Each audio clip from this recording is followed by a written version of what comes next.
अस्सलाम वालेकुम, क्या हाल चाल। उम्मीद करते हैं कि आप खैरियत से होंगे और हमारी दुआ है कि आप हमेशा खुश रहें, हंसते और मुस्कुराते रहें और इसी तरह हमें अपना प्यार दिखाते रहें। बिल्कुल जी, मेरा नाम मुअज्जम अली, मैं हूं तारक महमूद, मैं मोहम्मद यूसुफ। तो आज हम जिस वीडियो पर रिएक्ट करने जा रहे हैं, वीडियो का टाइटल है I am not an aggressive foreign minister से S Jaishankar during Egypt foreign visit.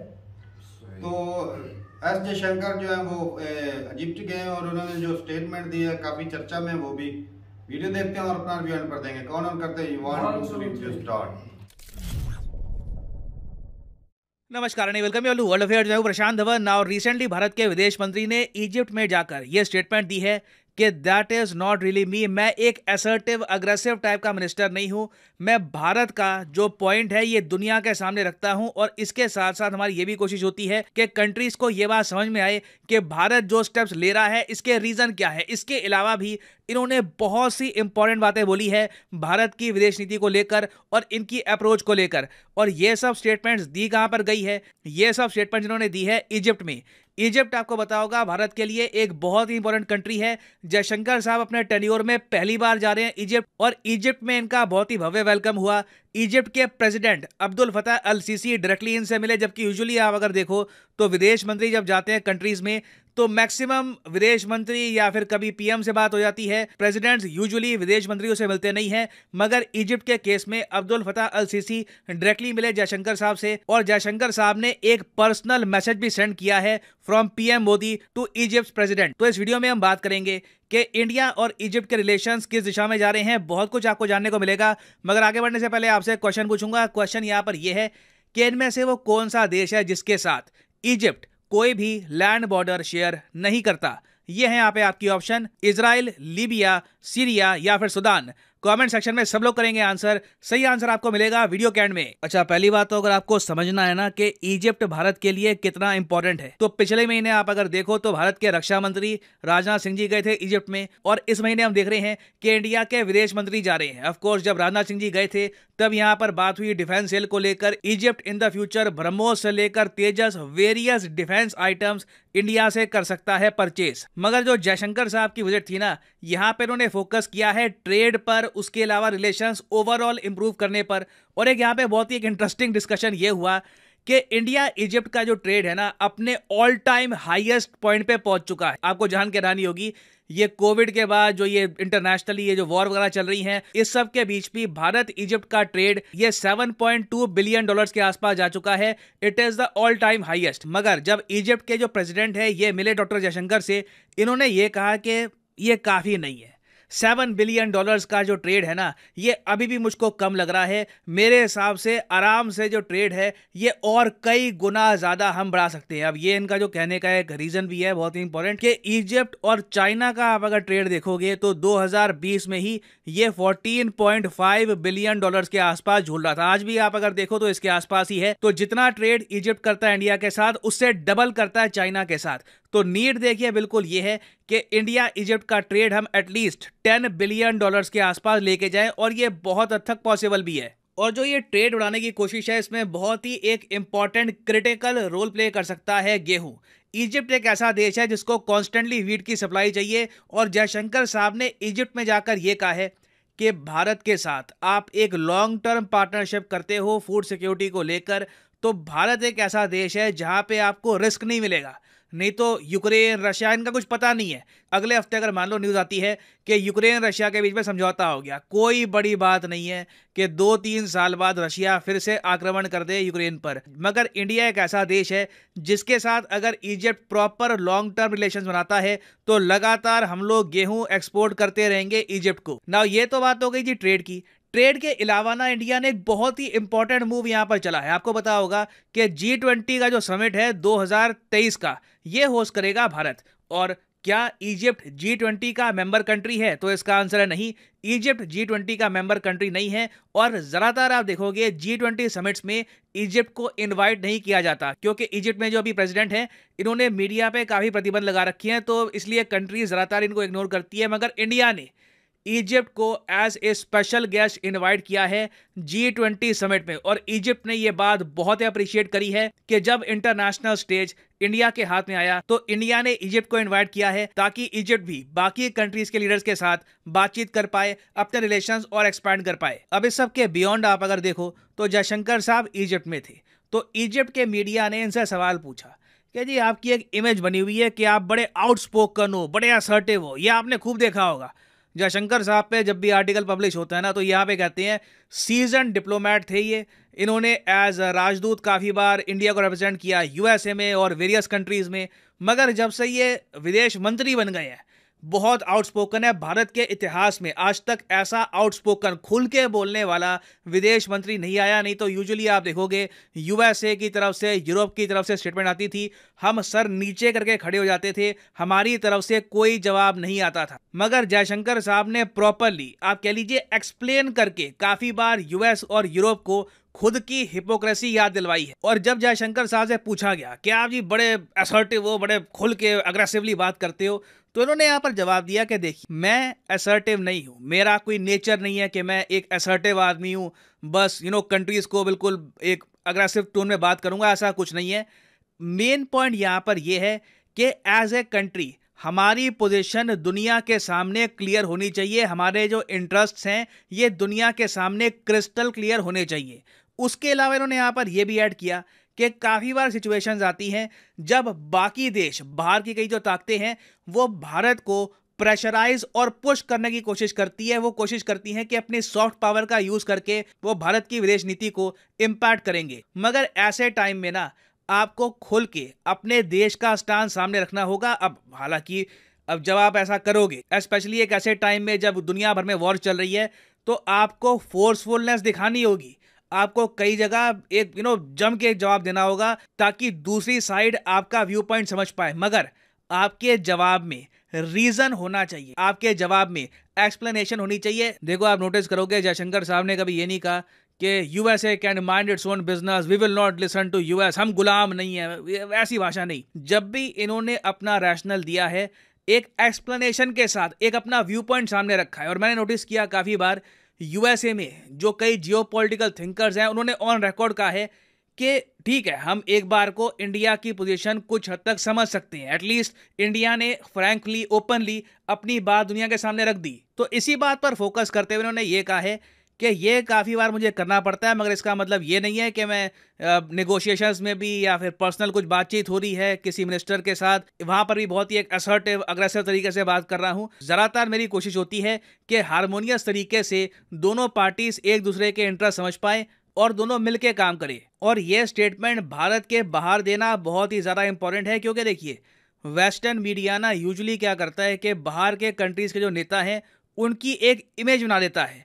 तो जयशंकर साहब ने यह इंश्योर कर लिया है कि यूएस मीडिया को कभी ये इतना रूम नहीं देंगे कि इनकी एक इमेज बना दी जाए कि ये तो जी बड़े अग्रेसिव है, जयशंकर साहब ने बोल दिया वो तो बस बरस पड़े। इन्होंने दुनिया के सामने अपना व्यू पॉइंट रखा है कि मैं सिर्फ अपने कंट्रीज के जो इंटरेस्ट हैं इनको आगे फॉरवर्ड कर रहा हूं। इसमें काफ़ी बार मुझको फ्रैंकली बात करनी होती है, उसको असर्टिवनेस या फिर अग्रेसिवनेस मत मान लेना। तो बहुत ही अच्छा मूव था ये, और इजिप्ट परफेक्ट कंट्री थी ये स्टेटमेंट देने के लिए। नाउ वापस आते हैं हमने क्वेश्चन की तरफ कि कौन सा देश है इनमें से जो इजिप्ट के साथ कोई बॉर्डर शेयर नहीं करता। तो सही आंसर यहाँ पर पता है क्या है? मुझे पता नहीं कितने लोगों ने सही किया होगा, I am really interested genuinely कितने लोगों ने सही किया होगा। सही आंसर जी यहाँ पे है सी, सीरिया। जी हाँ, इजिप्ट सूडान के साथ बॉर्डर शेयर करता है। इधर यहाँ पे देख लो, ये जी आपका इजिप्ट, इजिप्ट सूडान के साथ बहुत ही बड़ी बॉर्डर शेयर करता है, लीबिया के साथ बॉर्डर शेयर करता है, इजराइल के साथ बॉर्डर शेयर करता है, मगर सीरिया के साथ इजिप्ट की कोई भी बॉर्डर आपको नहीं मिलेगी। तो इसलिए Syria is the right answer. और फाइनली यहाँ पर मैं ये भी ऐड कर दूं कि आप किसी भी एग्जाम की तैयारी कर रहे हैं, स्पेशली अगर आप यूपीएससी एग्जाम की तैयारी कर रहे हैं लाइव में, एक बार आप चाहते हैं कि प्रॉपरली यूपीएससी एग्जाम का आपको अटेम्प्ट देना है, तो कमेंट सेक्शन में जाइए, यहाँ पर पिन कमेंट में आपको मिलेगा लिंक यूपीएससी सब्सक्रिप्शन का, यहाँ पे आप कर सकते हैं क्लिक, और यहाँ पे आप परचेज कर पाएंगे अनअकैडमी का यूपीएससी कोर्स। इस कोर्स के अंदर आपको लाइव क्लासेस मिलेंगी, स्ट्रक्चर्ड कोर्स होगा, पीडीएफ यहाँ पे आपको मिलेगी, लाइव टेस्ट होंगे, लाइव क्विजेस होंगे, और अगर आपके पास अभी टाइम है, आप कॉलेज स्टूडेंट हैं, आपके पास अभी 2-3 साल का टाइम है, आराम से अटेंड करना यूपीएससी एग्जाम कुछ सालों बाद, तो जो 36 महीने का कोर्स है ये आप कर सकते हैं परचेज। मगर जो प्राइस यहाँ पर लिखा है करीब 2996 रुपीज़ पर मंथ, ये पे मत कर देना। सिंपली यहाँ पे कोड यूज करो PD10 और प्राइसेस गिरना यहाँ पर स्टार्ट हो जाएंगे। The prices will just start following, so use the code PD10 and save money. So इसी नोट के साथ ये है वीडियो का अंत। Thank you for listening and as always God bless you all.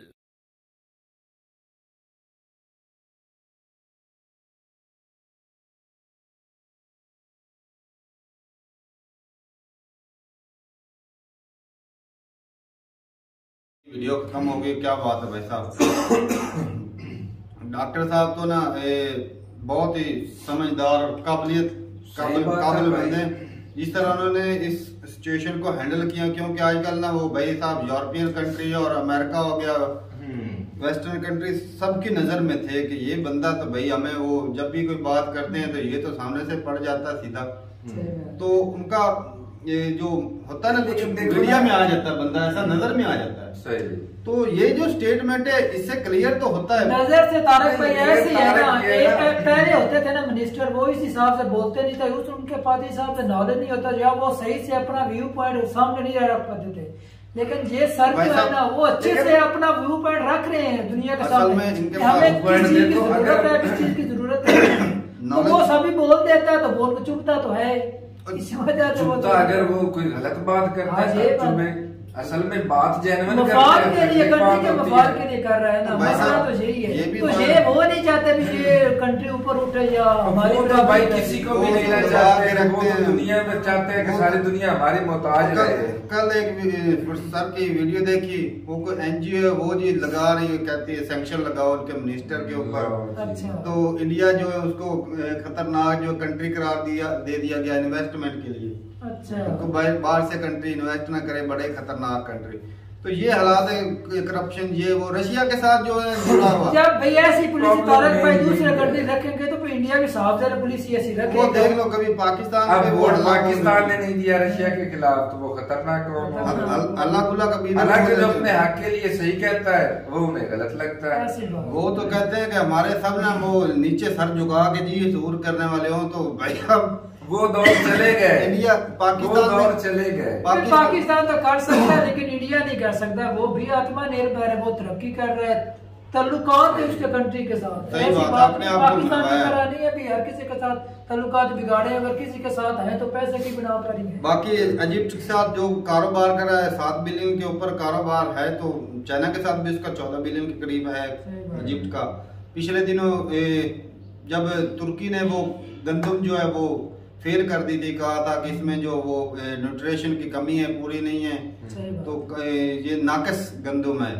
तो वो जी मिस्र वालों ने खरीद ली थी। तो वैसे भी मिस्र को गंदम की जरूरत बहुत है, वहाँ पे उनको लगातार चाहिए होती है। तो इंडिया के पास गंदम है भी वाफर मिकदार में, काफी पैदावार होती है। और ऊपर से तारक भाई वो जो है सामान ले रहे हैं डिफेंस का, हाँ, वो ब्रह्मोस ले रहे हैं, तेजस ले रहे हैं, तो इससे खरीदेंगे ना आने वाले वक्तों में, खरीदेंगे भाई साहब। तो इंडिया जो है एक्सपोर्ट तो करेगा चीजें, क्योंकि बहुत सारी शोबों में इंडिया जो है वो मैन्युफैक्चरिंग कर रहा है। अब तो चिप्पे भी बना रहा है, गाड़ियां तो पहले से ही इंडिया में इतनी कमाल की बन रही, वो भी इलेक्ट्रिक कारें भी आ गई हैं। तो अब दुनिया को इधर ध्यान तो देना पड़ेगा, इधर से बहुत सारी चीजें हैं जो दुनिया में एक्सपोर्ट होंगी।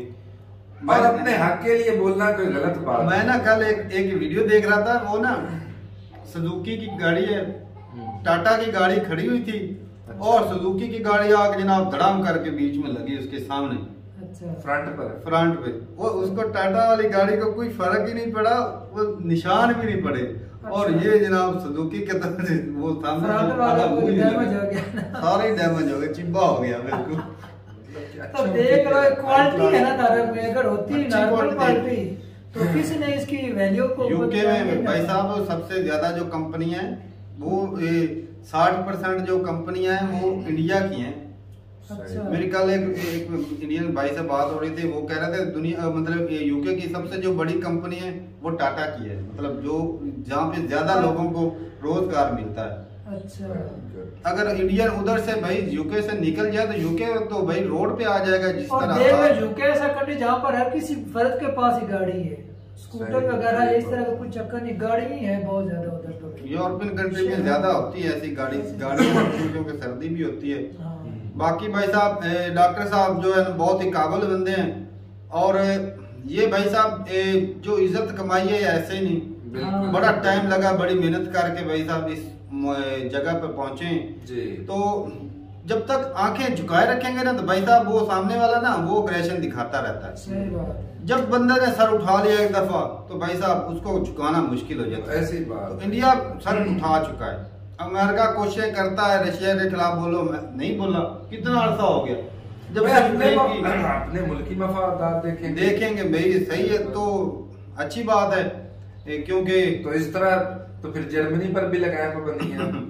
उधर नहीं लगाते, अपना फायदा देखते हैं, दूसरा का नहीं देखते। ये फिर कानून तो सबके लिए बराबर होना चाहिए ना। तो यही तो बात है भाई वो साहब। छोटे मोटे कंट्री है जिनके पास नहीं है ना एटमी हथियार नहीं है, पावर नहीं है, उनके ऊपर नहीं लगाते, जिनके हैं ना उनको दबाना चाहते हैं। खतरा इनसे उनसे तो उनको अब ये दबने उनको एक वाले आधा नहीं है भाई टारगेट साहब। करेंगे, बम वगैरह करके तो वो जो चुपचाप मर्जी बैठ कर ले, जाएगा। दबने ये बड़े वाले कंट्री नहीं ना बैठने वाले भैया अब। तो ठीक है भाई साहब, बड़ा अच्छा लगा देख के डॉक्टर साहब की जो ये स्टेटमेंट थी, मैं कहता हूँ ये जो उनकी जो पुरानी स्टेटमेंट थी उनको ना कवर करने के लिए एक अच्छा मूव था। तो ठीक है भाई साहब, मिलते नहीं वीडियो के साथ, तब तक के लिए इजाजत दें। अल्लाह हाफिज।